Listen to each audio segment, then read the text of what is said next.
পাল্টাপাল্টি মন্তব্য করে এবার প্রকাশ্যে এলো ডোনাল্ড ট্রাম্প ইলন মাস্ক দ্বন্দ্ব।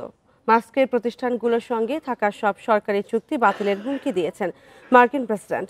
এছাড়া টেসলার সিইওর ওপর ভীষণ হতাশ বলেও জানান ট্রাম্প। অন্যদিকে ট্রাম্পের বিরুদ্ধে অভিশংসন প্রক্রিয়া শুরু করা উচিত বলে মন্তব্য করেন মাস্ক। বান্ডেল থাকলে প্রতি সেনমানিতে টাকা বাঁচবে। বিকাশ সেনমানি বান্ডেল কিনে জিতুন প্রতি লেনদেনে। আলোচিত কর ও ব্যয় সংক্রান্ত বাজেট বিল নিয়ে মতবিরোধকে কেন্দ্র করে বেশ কয়েকদিন ধরেই ট্রাম্প মাস্ক সম্পর্কের টানাপোড়েন চলছিল। এবার প্রকাশ্যে পাল্টাপাল্টি আক্রমণাত্মক মন্তব্যের মধ্য দিয়ে সে সম্পর্কে ফাটল ধরল। সম্প্রতি ট্রাম্পের কর ও ব্যয় বিলকে জঘন্য বলে কটাক্ষ করেছিলেন মাস্ক। এর জবাবে বৃহস্পতিবার হোয়াইট হাউসে ট্রাম্প বলেন, টেসলার সিইওর ওপর ভীষণ হতাশ তিনি।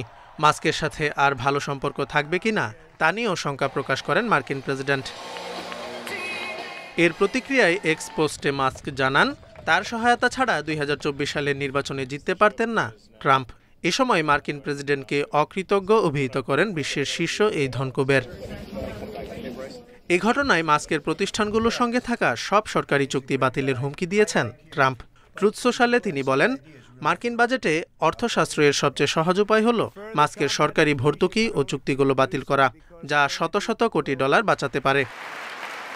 এমন হুমকির কড়া জবাব দিয়েছেন স্পেস এক্স প্রধান ইলন মাস্ক। মার্কিন প্রেসিডেন্টের বিরুদ্ধে অভিশংসন প্রক্রিয়া শুরু করা উচিত বলে মন্তব্য করেন তিনি। এছাড়া ট্রাম্পের বিশ্বব্যাপী শুল্ক আরোপের ঘটনায় এবছরের দ্বিতীয়ার্ধে মন্দা তৈরি হবে বলেও দাবি করেন মাস্ক। এদিকে ট্রাম্পের সঙ্গে বিরোধের প্রভাবে মাস্কের বৈদ্যুতিক গাড়ি নির্মাতা প্রতিষ্ঠান টেসলার শেয়ারের দাম উল্লেখযোগ্য হারে কমতে শুরু করেছে।